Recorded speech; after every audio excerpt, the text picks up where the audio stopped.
The Black Cat by Edgar Allan Poe. For the most wild, yet most homely narrative which I am about to pen, I neither expect nor solicit belief. Mad indeed would I be to expect it, in a case where my very senses reject their own evidence.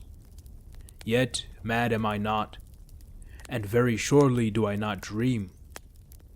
But tomorrow I die, and today I would unburthen my soul. My immediate purpose is to place before the world, plainly, succinctly, and without comment, a series of mere household events. In their consequences, these events have terrified, have tortured, have destroyed me. Yet will I not attempt to expound them. To me, they have presented little but horror. To many they will seem less terrible than baroques. Hereafter, perhaps, some intellect may be found which will reduce my phantasm to the commonplace. Some intellect more calm, more logical, and far less excitable than my own, which will perceive in the circumstances I detail with awe nothing more than an ordinary succession of very natural causes and effects. From my infancy I was noted for the docility and humanity of my disposition. My tenderness of heart was even so conspicuous as to make me the jest of my companions. I was especially fond of animals, and was indulged by my parents with a great variety of pets. With these I spent most of my time, and never was so happy as when feeding and caressing them. This peculiarity of character grew with my growth, and in my manhood I derived from it one of my principal sources of pleasure. To those who have cherished an affection for a faithful and sagacious dog, I need hardly be at the trouble of explaining the nature or the intensity of the gratification thus derivable.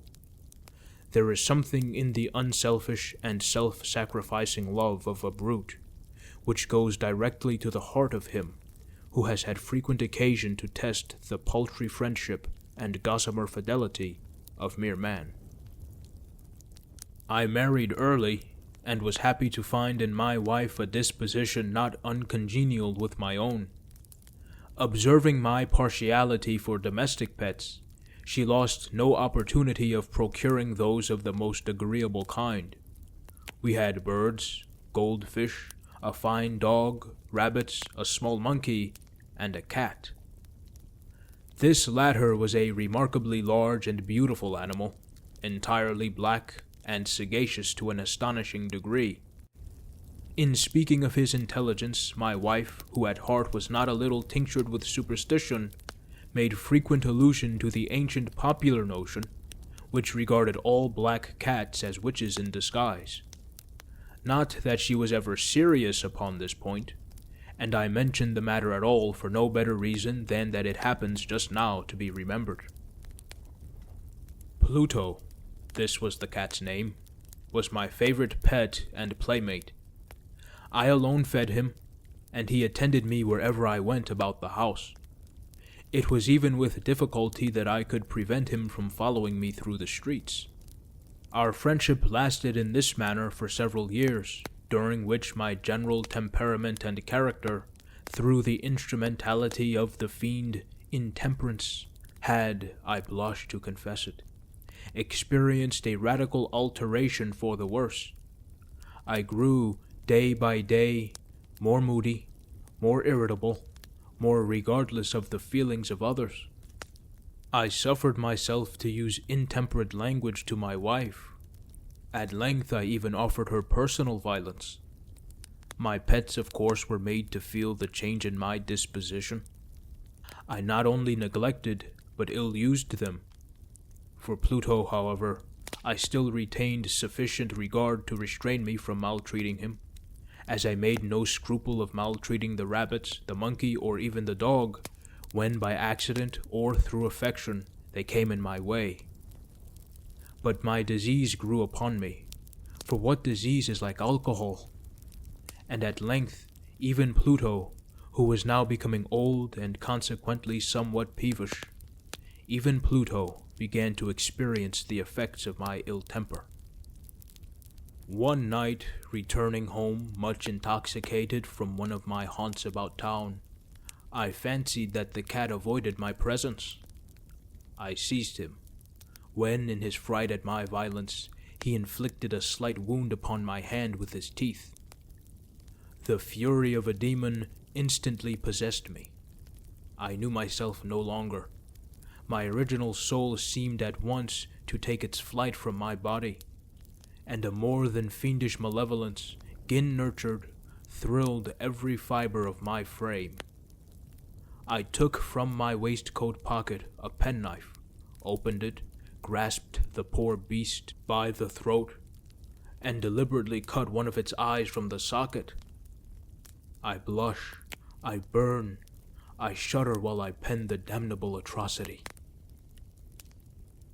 When reason returned with the morning, when I had slept off the fumes of the night's debauch, I experienced a sentiment half of horror, half of remorse for the crime of which I had been guilty.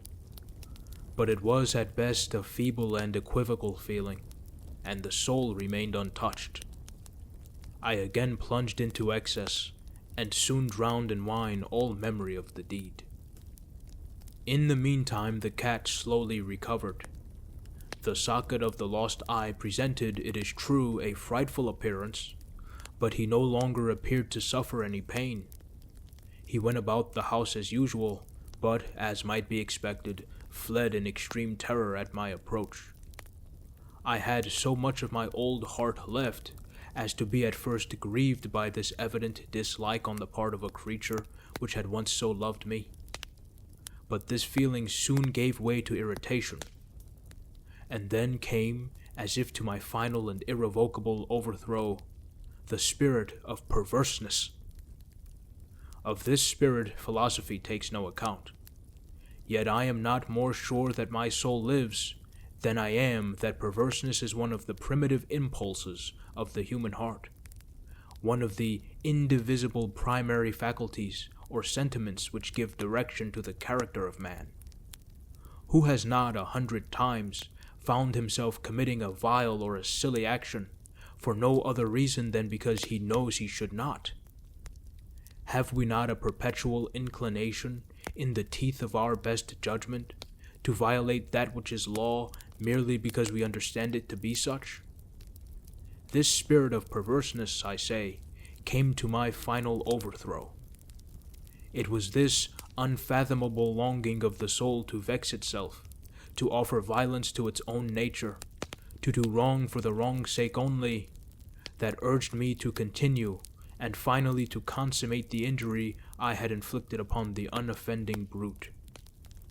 One morning, in cool blood, I slipped a noose about its neck and hung it to the limb of a tree, hung it with the tears streaming from my eyes, and with the bitterest remorse at my heart, hung it because I knew that it had loved me, and because I felt it had given me no reason of offense, hung it because I knew that in doing so I was committing a sin, a deadly sin, that would so jeopardize my immortal soul as to place it, if such a thing were possible, even beyond the reach of the infinite mercy of the most merciful and most terrible God. On the night of the day on which this cruel deed was done, I was aroused from sleep by the cry of fire. The curtains of my bed were in flames. The whole house was blazing. It was with great difficulty that my wife, a servant, and myself made our escape from the conflagration. The destruction was complete. My entire worldly wealth was swallowed up, and I resigned myself thenceforward to despair. I am above the weakness of seeking to establish a sequence of cause and effect between the disaster and the atrocity. But I am detailing a chain of facts, and wish not to leave even a possible link imperfect. On the day succeeding the fire, I visited the ruins.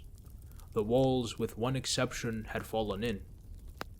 This exception was found in a compartment wall, not very thick, which stood about the middle of the house, and against which had rested the head of my bed.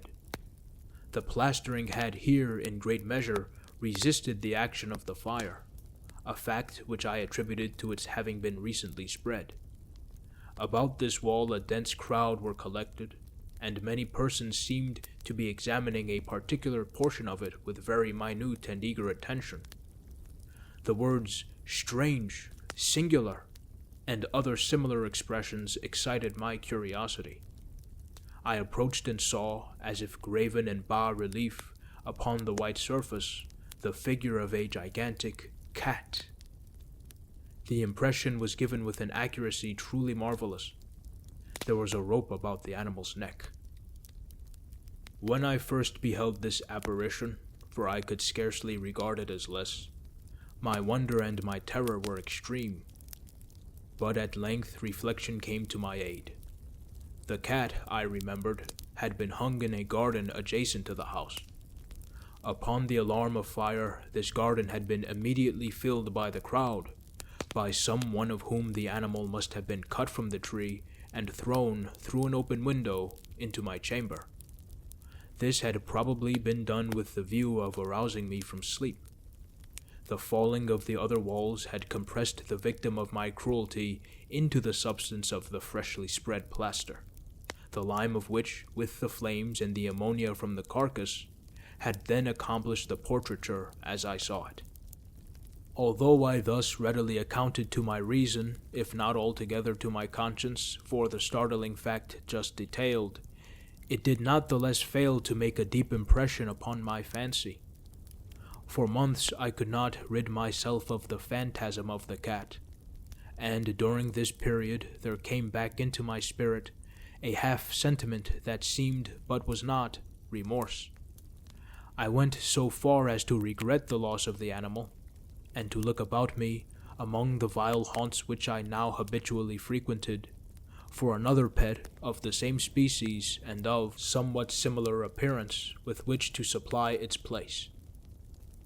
One night, as I sat, half stupefied in a den of more than infamy, my attention was suddenly drawn to some black object, reposing upon the head of one of the immense hogsheads of gin or of rum, which constituted the chief furniture of the apartment.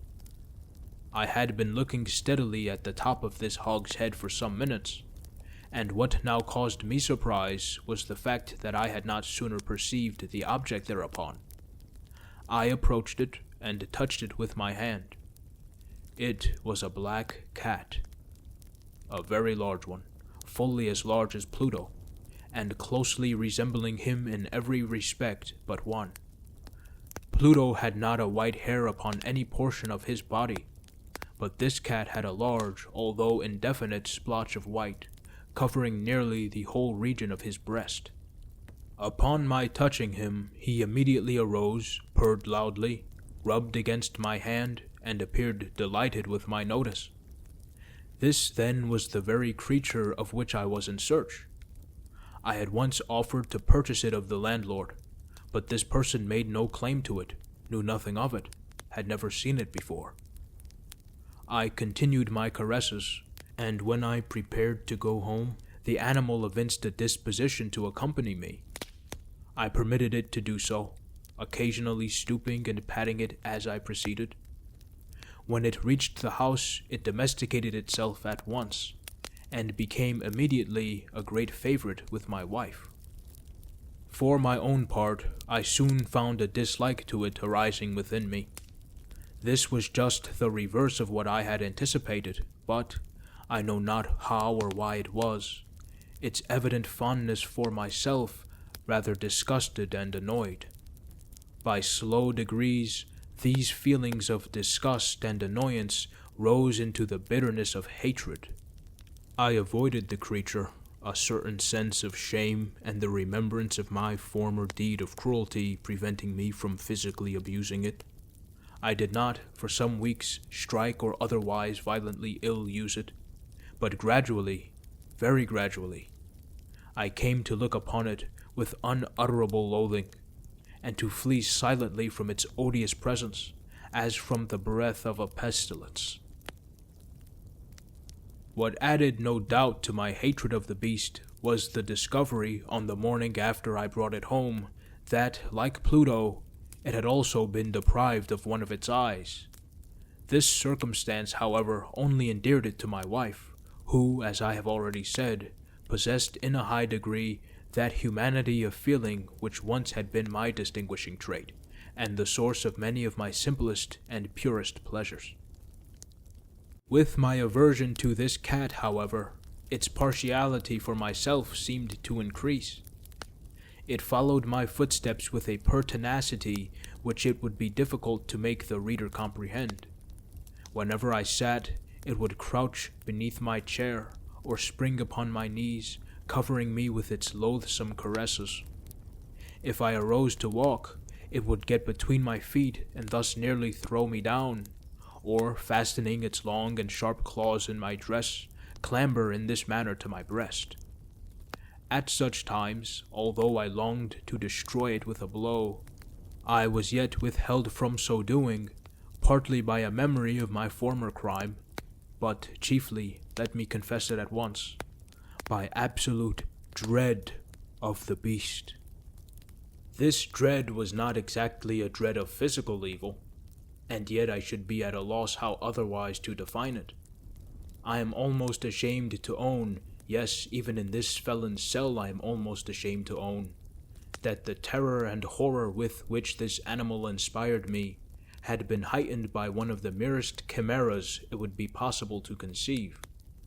My wife had called my attention, more than once, to the character of the mark of white hair of which I have spoken, and which constituted the sole visible difference between the strange beast and the one I had destroyed. The reader will remember that this mark, although large, had originally been very indefinite, but by slow degrees nearly imperceptible, and which for a long time my reason struggled to reject as fanciful, it had, at length, assumed a rigorous distinctness of outline. It was now the representation of an object that I shudder to name, and for this, above all, I loathed and dreaded, and would have rid myself of the monster had I dared. It was now, I say, the image of a hideous, of a ghastly thing, of the gallows. Oh, mournful and terrible engine of horror and of crime, of agony and of death! And now was I indeed wretched beyond the wretchedness of mere humanity, and a brute beast, whose fellow I had contemptuously destroyed, a brute beast to work out for me a man fashioned in the image of the high God, so much of insufferable woe. Alas, neither by day nor by night knew I the blessing of rest any more.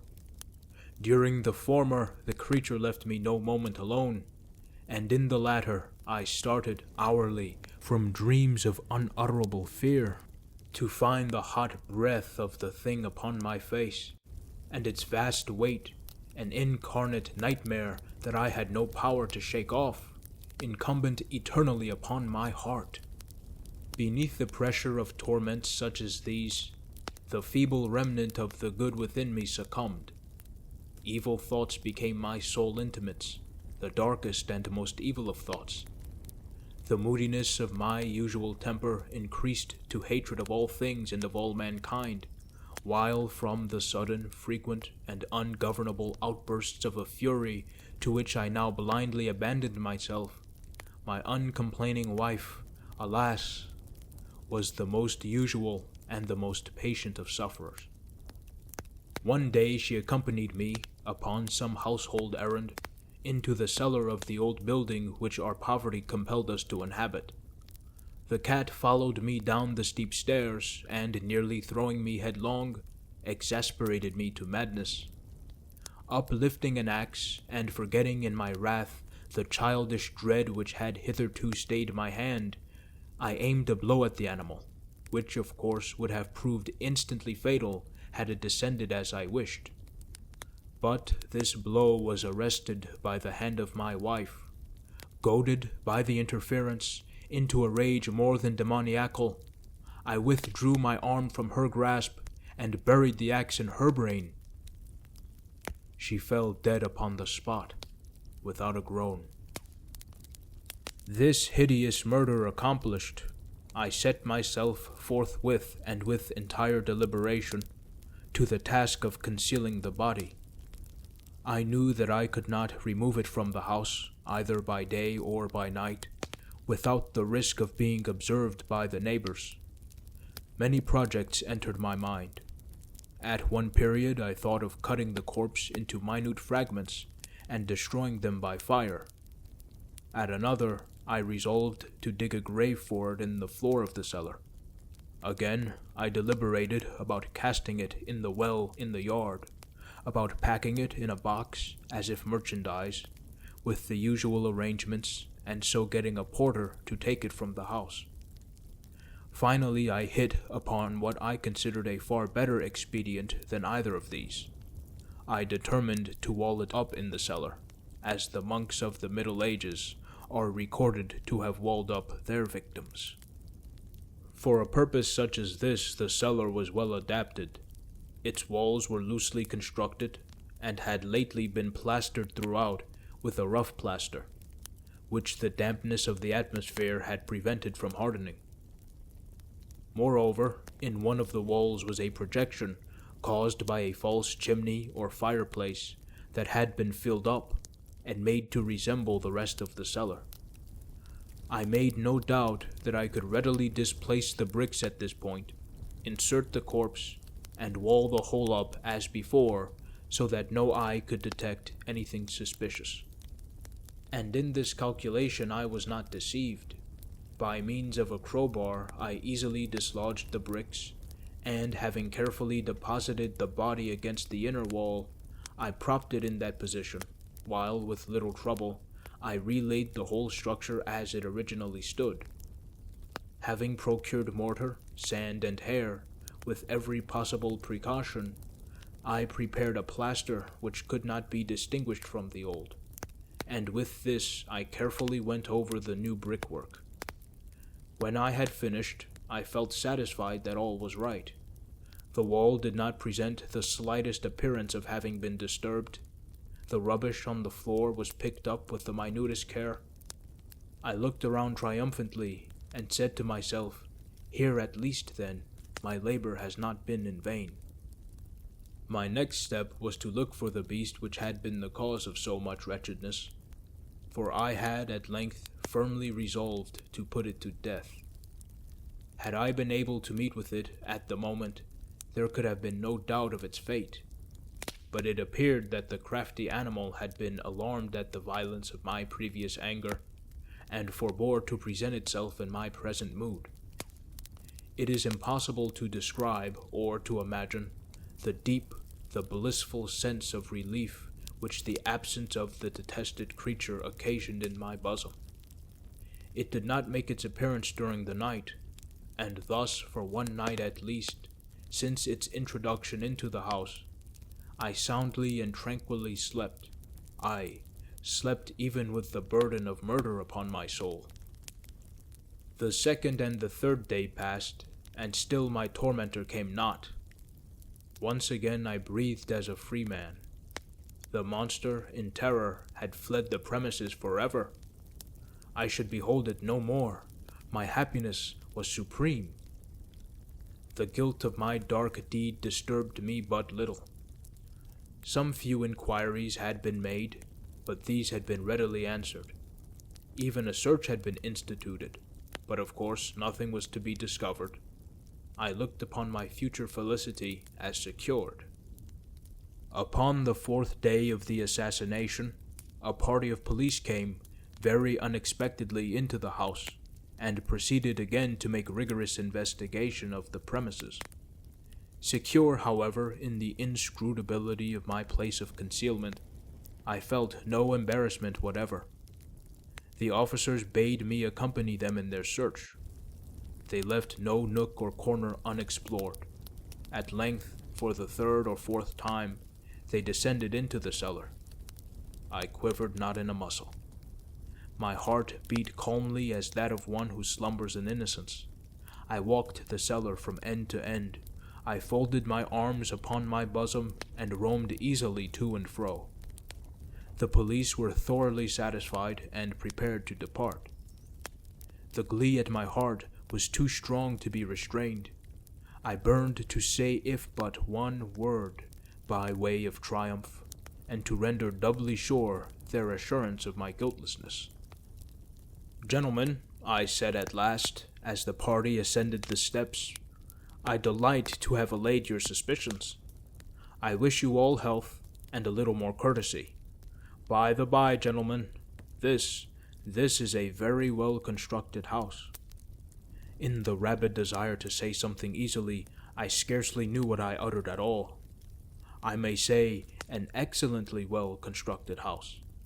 These walls, are you going, gentlemen? These walls are solidly put together. And here, through the mere frenzy of bravado, I rapped heavily, with the cane which I held in my hand, upon that very portion of the brickwork behind which stood the corpse of the wife of my bosom. But may God shield and deliver me from the fangs of the archfiend! No sooner had the reverberation of my blows sunk into silence than I was answered by a voice from within the tomb, by a cry, at first muffled and broken, like the sobbing of a child, and then quickly swelling into one long, loud, and continuous scream, utterly anomalous and inhuman, a howl, a wailing shriek, half of horror and half of triumph, such as might have arisen only out of hell, conjointly from the throats of the damned in their agony, and of the demons that exult in the damnation. Of my own thoughts it is folly to speak. Swooning, I staggered to the opposite wall. For one instant the party upon the stairs remained motionless, through extremity of terror and of awe. In the next, a dozen stout arms were toiling at the wall. It fell bodily. The corpse, already greatly decayed and clotted with gore, stood erect before the eyes of the spectators. Upon its head, with red extended mouth and solitary eye of fire, sat the hideous beast whose craft had seduced me into murder, and whose informing voice had consigned me to the hangman. I had walled the monster up within the tomb,